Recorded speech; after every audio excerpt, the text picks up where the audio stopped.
தோழர்களே, என் தமிழின சொந்தங்களே, உங்கள் அனைவருக்கும் எஸ்ஜே வெப் டிவியின் இன்றைய தின வணக்கங்கள்.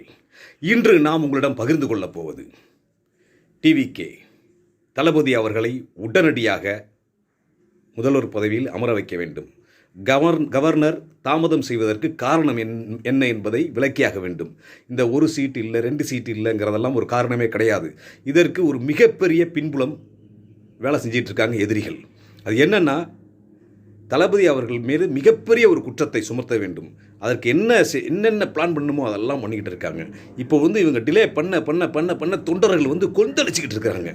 தொண்டர்களை கொந்தளிக்க வச்சு அந்த தொண்டர்கள் ஒரு பெரிய கலவரத்தில், ஒரு போராட்டத்தில் இறங்கணும்.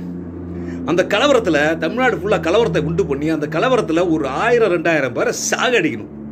சாகடிச்சு ஏற்கனவே ஒரு 42 பேரை கொண்டு தளபதி மேலே ஒரு பழியை போட்ட மாதிரி இந்த பழியை தளபதி மேலே போட்டு ஒரு மிகப்பெரிய ஒரு கெட்ட பேரை தளபதிக்கு உண்டு பண்ணி அவரை ஒன்றும் இல்லாமல் ஆக்கணும்னு முயற்சி பண்ணுறாங்க. அதுக்கு தளபதிக்காக ஓட்டு போட்ட தொண்டர்கள் ஒருத்தரும் விட மாட்டாங்க. அந்த எதிரிகள் அப்படி ஒரு தப்பு கணக்கு போட்டு தான் அந்த வேலையை செஞ்சுட்டு இருக்கிறாங்க. ஆனால் தொண்டர்கள் அதுக்கு இடம் கொடுத்துடாதீங்க. எப்படி இருந்தாலும் ஆட்சி அமைக்க போகிறது தளபதி தான். ஆனால் தொண்டர்கள் மட்டும் கொஞ்சம் பொறுமை காருங்க. யாரும் எந்த இடத்துலையும் ஒரு கலவரத்திலேயே ஒரு அசம்பாதத்தில் ஈடுபட்டுறாதீங்க.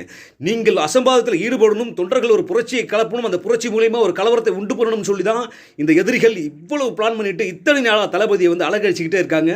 தளபதி இதற்கெல்லாம் பொறுமையாக அமைதியாக சிரிச்சுக்கிட்டே அப்படி அமைதியாக இருக்கார். காரணம், அந்த பொறுமைக்கு பின்னால் ஒரு மிகப்பெரிய வெற்றி இருக்குது. தளபதி பொறுமையாக இருந்ததுனால தான் இவ்வளோ பெரிய வெற்றி. அந்த தளபதியினுடைய பொறுமையினுடைய வெற்றியை நம் தொண்டர்கள், டிவிக்கு ஓட்டு போட்ட நம்மளுடைய தொண்டர்கள் அத்தனை பேரும் தளபதியை கடைபிடிக்கணும், தளபதியை பின்பற்றணும், அமைதியாக இருக்கணும், பொறுமையாக இருக்கணும். யாரும் உணர்ச்சி வசப்பட்டு எந்தவித கலவரத்திலேயோ போராட்டத்திலேயோ தயவு செஞ்சு இறங்கிடாதீங்க. ஏன்னா தளபதி மேலே மிகப்பெரிய பழி சுமத்துறதுக்கு எதிரிகள் மிகப்பெரிய கங்கணம் கட்டிக்கிட்டு வேலை செஞ்சுக்கிட்டு இருக்கிறாங்க. அதுக்கு ஒருபோதும் நாம் இடம் கொடுத்துடக்கூடாது. அமைதியான முறையில் இருப்போம், அமைதியாக இருப்போம். அனைத்தையும் தளபதி பார்த்துக்குவார். தளபதிக்கு அனைத்தும் தெரியும். தளபதி சாதாரண ஆள் கிடையாது. நான்லாம் தளபதி கூட 30 வருஷம் கூட இருந்தவன். தளபதியுடைய ஒவ்வொரு அசைவுக்கும் பின்னாடியும் ஒரு அர்த்தம் இருக்கும். நிச்சயம் மிகப்பெரிய ஒரு பதவியேற்பு விழாவோட தலைவர் ஆட்சி அமைப்பார். அது கூடிய சீக்கிரம் நடக்கும். தொண்டர்கள் மட்டும் கொஞ்சம் பொறுமையாக இருங்க. யாரும் அவசரப்பட்டுறாதீங்க. ஆட்சி அமைக்க போகிறது டிவிகே தான், தளபதி தான், நாம தான். பொறுமையாக இருங்க.